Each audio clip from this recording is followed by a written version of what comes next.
Buen día a todos.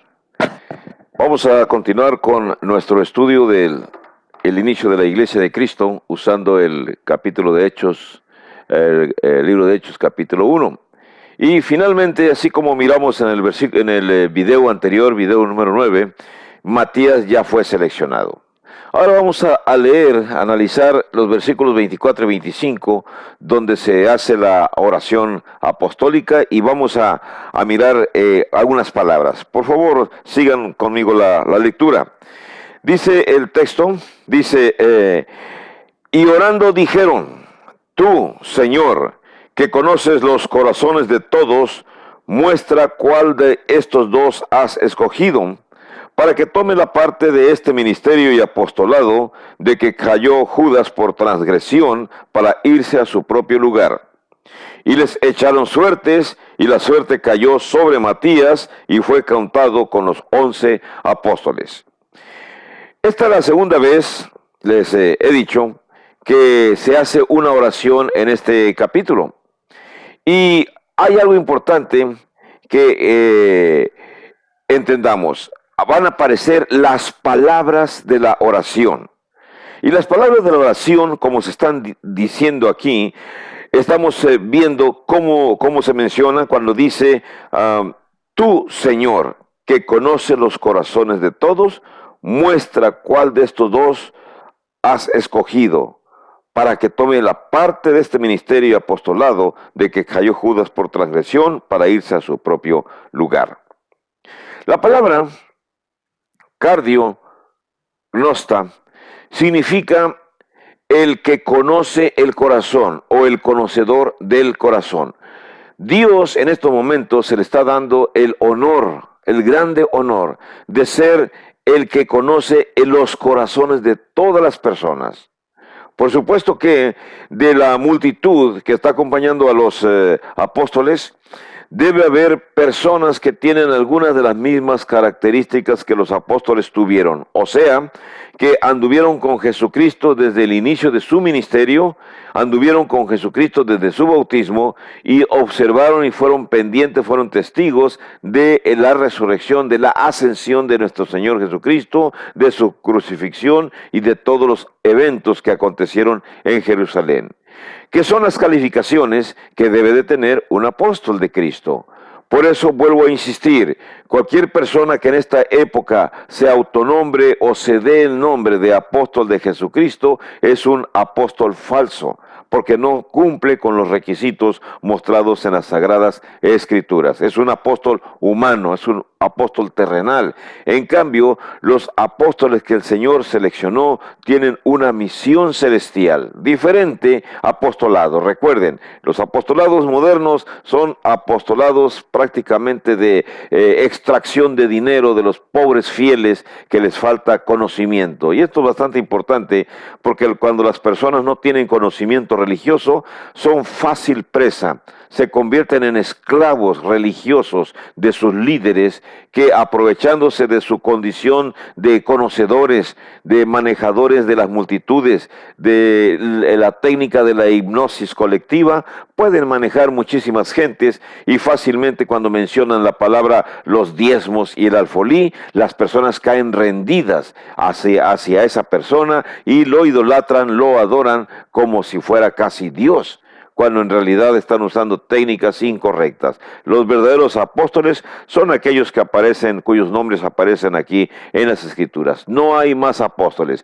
Pero si usted quiere creer que su líder religioso es un escogido de Dios y es un apóstol de Dios, sin conocer las Escrituras, usted mismo se está poniendo la soga al cuello, perdón por la equivocación de las palabras, se equivoca uno al estar hablando rápidamente, pero eso no es motivo suficiente. Usted puede dar marcha atrás y buscar la verdadera iglesia, y al encontrar esa verdadera iglesia, incorporarse a ella, siguiendo la normatividad que en la iglesia se está presentando. Yo aquí estoy nada más dando una introducción y vamos a continuar más adelante. Déjenme dialogar un poquito más aquí con ustedes. Cuando decimos que Dios es el cardio noxta, que es el que mira dentro del corazón, Esto es importante porque ¿cómo decirles? Una calificación que se le da a Dios, un adjetivo que se le da a Dios desde tiempos antiguos. Quiero llevarlos conmigo al libro de Samuel, primera de Samuel, capítulo 16, versículo 7, en donde se menciona ya una acción semejante de parte de Dios, conociendo los corazones de las personas. Dije primera de Samuel, capítulo 16, versículo 7, y les voy a leer a ustedes un poco del contexto para tener una idea general. El contexto es que Jehová le dijo a Samuel, versículo 1, dice: ¿hasta cuándo vas a llorar a Saúl, habiéndolo yo desechado para que no reine sobre Israel? Llena tu cuerno de aceite y ven, te enviaré a Isaí de Belén, porque de sus hijos me he provisto de rey. Así que entonces Samuel llenó su redoma de aceite y se encamina hacia la ciudad de Belén, hacia la casa de Isaí, descendiente de David, para buscar entre ellos el siguiente rey que Dios va a seleccionar. Ya sabemos que va a ser David. Entonces, cuando ya llegamos al versículo 7, dice: y Jehová respondió a Samuel: no mires a su parecer ni a lo grande de su estatura, porque yo lo desecho. Porque Jehová no mira lo que mira el hombre, pues el hombre mira lo que está delante de sus ojos, pero Jehová mira el corazón. Entendamos usted y yo que el corazón, al menos en este párrafo y en todo lo que demás vamos a mirar, se está refiriendo a el cerebro, a la mente. Dios mira dentro de nosotros, Dios mira dentro de las personas, no precisamente el músculo cardíaco, pero dentro de las personas, para conocer sus intenciones, sus deseos, lo más profundo de sus sentimientos. Y en base a eso Dios hace decisiones. Esto es importante. Déjenme seguir notando otra vez algunas características. Miren, la forma delicada, la forma amable en que Lucas menciona el destino final de Judas, que nos parece también interesante. Notemos cómo dice Judas, dice el versículo 25 a la mediación, dice: de que cayó Judas por transgresión para irse a su propio lugar. La palabra cayó para irse a su propio lugar significa irse al lugar que uno se merece como el resultado de sus propias acciones. Ahora, Lucas no utiliza palabras altisonantes como diciendo Judas se fue al infierno, Judas se fue a la perdición.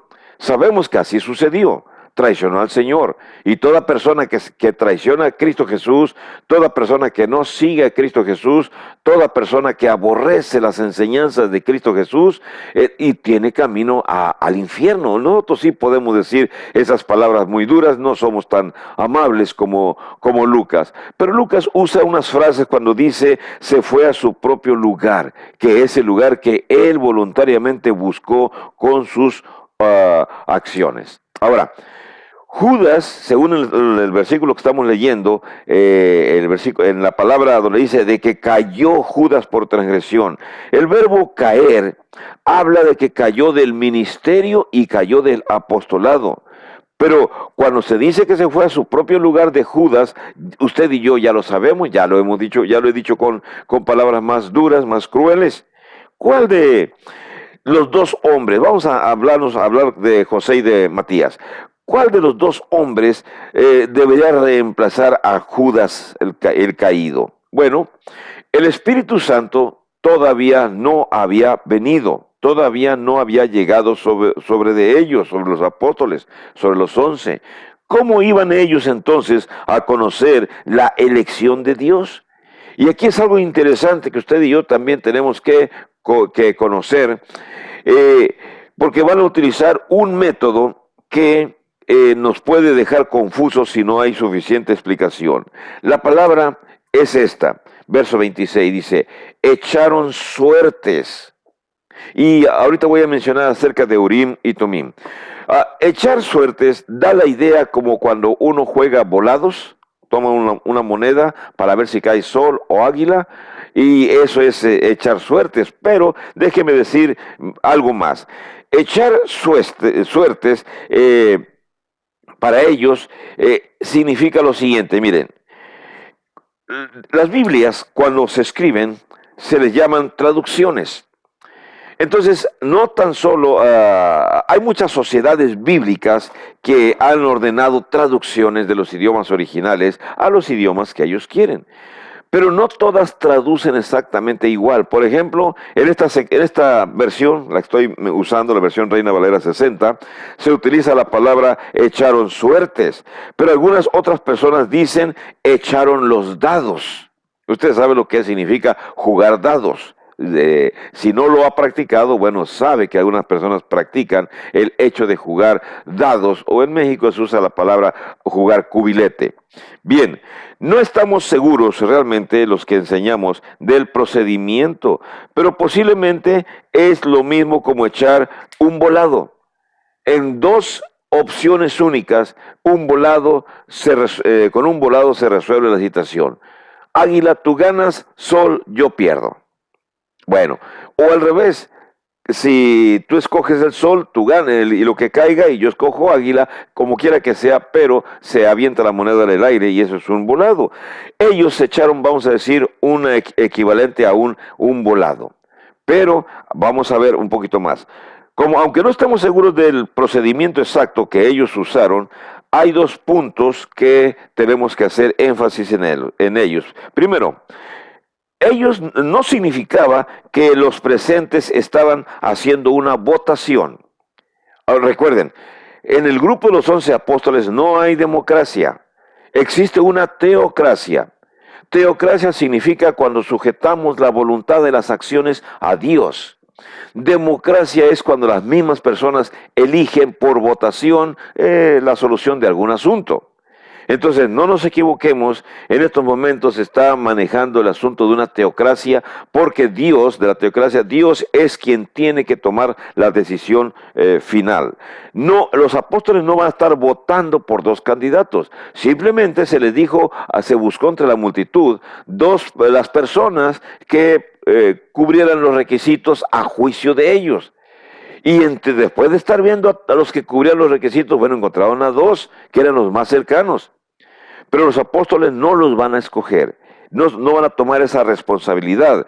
Solamente Dios era el único que conocía los corazones de los hombres, no los discípulos, y los apóstoles están conscientes de eso. Usted y yo también tenemos que saber eso, que solamente Dios conoce los corazones de los hombres. Miren, ahora el 1 de julio del 2018, cuando ganó López Obrador en México, y ya subiendo a la posición de presidente, creemos, al menos yo como cristiano creo, que Dios conocía los corazones de todos los hombres de México y Dios sabía que lo que iba a suceder. La población mexicana estaba cansada de todos esos 36 años del famoso neoliberalismo. Así que entonces el hecho de votar por la opción que López Obrador estaba ofreciendo, creemos que ellos lo hicieron con pleno conocimiento de corazón y Dios sabía lo que iba a pasar. Eso es importante para mí. Dios sabía lo que iba a pasar y sucedió lo que tenía que suceder. Ahora, un segundo punto. La palabra echar suertes no significaba que los presentes, las personas que estaban ahí, estaban dejando el destino de un apóstol, fíjense bien, al destino o al azar. Cuando decimos al azar nos referimos a los juegos de saber quién gana, cualquiera de los que gane de los dos está bien. No, ellos no estaban haciendo eso. Ellos más bien estaban poniendo la decisión en las manos de Dios. Ahora, vamos a ver a continuar con algo, una idea que surge aquí. Recuerden ustedes que les dije que cuando Jesús se les apareció en Mateo 24, se nos narra, y les comenzó a hablar, surgió una palabra, algo así de que cuando estaban comiendo y estaban haciendo oraciones, que entonces se les abrió el entendimiento. Y eso de que se les abrió el entendimiento, verso 45, Lucas 24 dice, entonces les abrió el entendimiento para que comprendiesen las Escrituras. Ese párrafo nos lleva a la siguiente idea. Ya en el momento en que van a hacer la selección de Matías, la selección del próximo apóstol que va a suceder a Judas, ya los apóstoles tienen un mejor entendimiento de las maneras que Dios hace para seleccionar las cosas que se van a hacer aquí en la tierra cuando no se habla en la época profética, en la época de los profetas, cuando no habla directamente con ellos, no se les aparece en sueños, entonces usa otro método. Y esto es importante porque una vez, fíjense bien, una vez que ya el Espíritu viene, ya no se va a hablar más de echar suertes. Ya el Espíritu Santo es el que les va a dar a los apóstoles la capacidad de tomar las decisiones. Pero en estos momentos todavía no ha llegado el Espíritu Santo sobre de ellos. Así que podemos entender que ese proceso que van a tomar es el abrir el entendimiento que los apóstoles se les dijo en Lucas 24:45. Ahora, también puede ser que quizás Jesús también les dio el procedimiento que debían de haber usado y no está aquí escrito. O también puede ser que los apóstoles usaron ese método porque ese era el método conocido para ellos, el de echar suertes. Entonces tenían un método conocido. Bueno, era una práctica común en el Antiguo Testamento. Se usaba todavía en los días de los apóstoles para determinar incluso cuáles eran las labores que tenían que ejecutar los sacerdotes levitas. Voy a dar una poca de explicación acerca de los sacerdotes levitas. Los levitas vivían en las afueras de Jerusalén, debían de vivir en los ejidos destinados para ellos. Y entonces cada mes escogían ciertos levitas de ciertas familias de los levitas que tenían que ir a participar en las actividades del templo para cargar la leña, para prender el fuego, para limpiar la sangre, para mantener todo lo que en el templo se tenía que realizar. Hagan de cuenta como que eran los conserjes, válgaseme usar la expresión, pero eran conserjes especiales que tenían que haber sido seleccionados únicamente por Dios. Entonces entendemos que Dios era el que actuaba y los judíos estaban acostumbrados a esta selección que Dios realizaba. Déjenme irme a Lucas, o vamos a buscar Lucas, capítulo 1, en el verso 9, y vamos a narrar aquí la narración que Lucas hace al principio de su libro. Dice desde el verso 1 hasta el verso 9, hablamos acerca de el hombre que se llama Zacarías, versículo 5, que era de la clase de Abías. Su mujer era de las hijas de Aarón y se llamaba Elizabeth. O sea, ambos, tanto Abías como Elizabeth, eran de familia sacerdotal.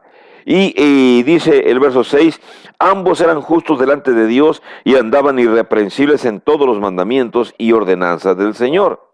Pero no tenían hijo porque Elizabeth era estéril y ambos eran ya de edad avanzada. Aconteció que ejerciendo Zacarías el sacerdocio delante de Dios según el orden de su clase, conforme a la costumbre del sacerdocio, y noten la frase que dice el verso 9, le tocó en suerte ofrecer el incienso entrando en el santuario del Señor. En suerte quiere decir que se hizo cierta acción para que él fuera el que le correspondía después de prender el incienso, de poner el carbón del lugar ¿cómo se llama? Del lugar de los sacrificios. Era un fuego que no se tenía que acabar nunca.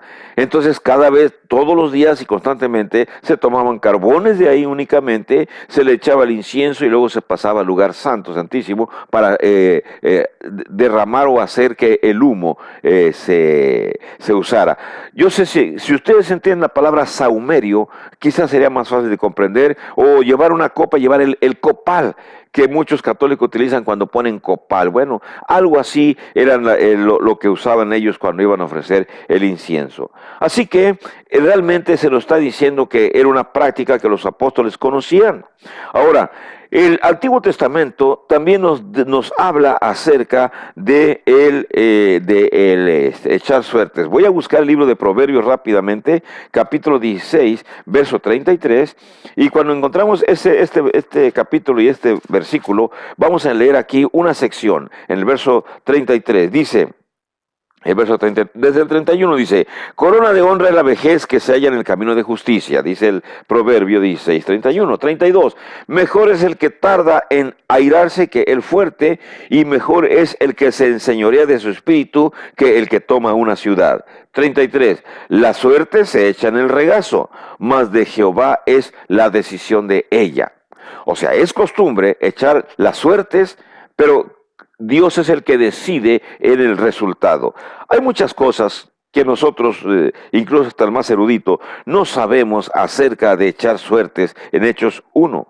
Pero lo que sí sabemos es que cuando el Espíritu Santo ya vino sobre los apóstoles, no hay información, en el libro de los Hechos al menos, de que los apóstoles usaran ese método otra vez, o que en la iglesia cristiana, en la iglesia de Cristo, se siguiera usando posteriormente. Ya no se usó ese método. En la iglesia primitiva ya no se buscaron ancianos y diáconos de esa manera. Si ustedes recuerdan el capítulo 6 de Hechos, donde se seleccionan los diáconos, porque los ancianos van a estar, bueno, más bien los apóstoles van a estar ocupados en aspectos espirituales, entonces seleccionan diáconos entre las mismas gentes de los seguidores de Jesucristo. También en el libro de Timoteo, 1 Timoteo capítulo 3, se nos habla acerca de los requisitos para escoger ancianos y diáconos. No hay que echar suertes para escoger ancianos o diáconos en una congregación. Ya es una selección que se hace por voto por parte de la congregación, tampoco se imponen. En Tito 1 también se nos habla acerca de los requisitos de cómo seleccionar ancianos y diáconos. Así que incluso en los asuntos doctrinales no se resolvían por medio de echar suertes, sino que se resolvían por medio de lo que el Espíritu o que los apóstoles ya habían escrito para resolver cualquier asunto. Ahora, como un juego, sí podemos jugar a decidir, por ejemplo, quién es el que se va a comer el primer pedazo de pastel cuando estamos enfrente y decir, bueno, aquí vamos 10, 20, vamos a hacer eliminatorias en volados, a ver quién es el primero en comerse el pastel o quién es el primero en echarse un clavado, si estamos en el río, estamos en la playa, en fin, hay muchas maneras con las cuales se puede jugar con la suerte, pero son para cosas sencillas, ya no en cosas espirituales. Por eso, para determinar la voluntad de Dios actualmente, usted no va a echar suertes. Cuando usted dice, es que me llegó el Espíritu Santo, es que tuve un sueño revelador, Dios ya no habla así. Dios ahora habla a través de su palabra. Y si sus acciones van de acuerdo con su palabra y usted ha tomado la decisión de ser un líder espiritual, usted tiene que estudiar totalmente la palabra del Señor para enseñar correctamente lo que el Señor ha dejado en sus sagradas escrituras. Ya no es por suertes, ya no es de que el Señor me habló y que el Señor me dijo. Eso nada más se oye fea la palabra, pero nada más es para tontos, es para bobos. Una persona tiene que hablar y siempre decir como los profetas, voy a hablarles, voy a decirles lo que dice la palabra, no mi palabra, no mi voluntad, no lo que yo pienso, lo que yo digo, lo que yo siento, es lo que dice el Señor. Esto es importante porque conocer ahora la voluntad de Dios de esta manera es lo recomendable, pero en estos momentos, todavía se va a hacer el usar suertes porque todavía no llegamos al capítulo 2, en donde cuando ya comienza el Espíritu a actuar en ellos, se finaliza la acción de echar suertes. Ahora, ¿a cuál de los dos escogió Dios? Bueno, ya leímos lo que dice el verso 26, cayó sobre Matías y el texto dice, fue contado con los 11 apóstoles. Entonces se volvió a completar otra vez el número 12, el número 12 que era importante. No es que, bueno, otra vez, Matías va a ser prácticamente el apóstol número 13 seleccionado, pero se cuenta como el apóstol número 12 en esos momentos porque está sucediendo a Judas que ha sido arrojado a su lugar. Ahora bien, cada vez que nosotros leamos los apóstoles en nuestros estudios ya continuos del libro de los Hechos y otros estudios, los apóstoles son los 12, ya no Judas, son los 12. Porque después también Pablo se va a mencionar como un apóstol, pero él va a ser un apóstol especial, que después informaremos por qué va a ser un apóstol especial. Déjenme decirles algo un poquito más que no está bien en la Biblia, pero que nos hemos informado. Matías. De acuerdo a la tradición, Matías se fue de misionero al país que está al sur de Egipto, allá en Etiopía, y allá fue misionero y fue mártir. Allá también murió asesinado en su trabajo como misionero, como evangelista. Ahora, eso es lo que dicen otros libros. No sabemos si es verdad o si es mentira porque son otra información. Creemos que todo lo que la Biblia dice es verdad, pero hay otros libros en los cuales vamos a ponerles un poco de duda, porque no sabemos realmente. La cuestión es que de los demás apóstoles, bueno, prácticamente él fue el que cumplió cumplió una de las voluntades que Jesús dijo en el capítulo 1, verso 8 de Hechos, cuando dijo: me seréis testigos en toda Judea, en Jerusalén, en toda Judea, en Samaria y hasta lo último de la tierra. Bueno, Matías no se fue hasta lo último de la tierra. Jerusalén está en una cierta parte de nuestro mapa, luego al sur está Egipto y luego más al sur, ya en África, se encuentra Etiopía. Y la tradición menciona que Matías se fue a Etiopía. Ahora, el número 12, el número completo de los apóstoles fue restaurado al apostolado. Y entonces sí, ya los 12 van a estar preparados. La preparación ya había terminado. Ahora sí, los apóstoles ya están listos porque ya se acerca la hora de la venida del Espíritu Santo. Para ustedes, mis estimados amigos, oyentes, cristianos o no cristianos, déjenme decirles algo que es necesario. Usted y yo podemos tener una visión completa del mundo perdido en pecado. Hace unos momentos estaba viendo un video acerca de un aborto, donde una enfermera huyó del lugar del quirófano cuando observó en la pantalla cómo los médicos, los que apoyan el aborto, estaban destrozando, comenzando por los piecitos de una criatura en el vientre de su madre. Entonces, quien quiera que haya grabado ese video, yo lo estaba observando y la reacción de esta enfermera pues fue salir y llorar de ver cómo se estaba destruyendo una vida. Un aborto, permítame introducir esta información aquí, un aborto es un asesinato. Matar a un niño dentro del vientre de su madre es un crimen de los peores, porque es un ser inocente, es un hijo de Dios, tiene alma y aparte no puede defenderse. Entonces los asesinos, los médicos asesinos que están destrozando el feto del bebé, ya no es un feto el bebé, ahí aparece el bebé, realmente son criminales. Para que usted y yo hagamos conciencia de que si usted apoya el aborto es algo de las cosas más aborrecibles por parte de Dios. Es un crimen que no debe de hacerse. Ahora, me retorno otra vez a la cuestión.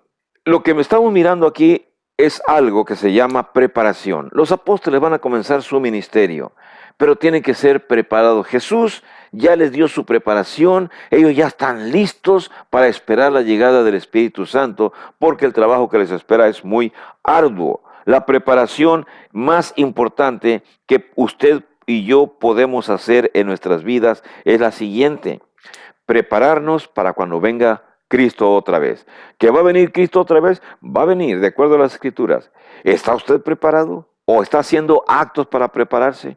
Mire, mis 38 videos del plan de salvación conllevan ese fin, de que usted los vea y usted se prepare y usted siga los pasos que se mencionan en el plan de salvación. Es una manera de prepararse para cuando llegue el momento de su muerte física. Cuando llegue el momento de su muerte física y usted está en el lugar correcto, en la actitud correcta, con la moralidad correcta, usted tendrá, voy a usar la palabra, mayores posibilidades de estar con Dios, si no es que totales. ¿Por qué digo mayores?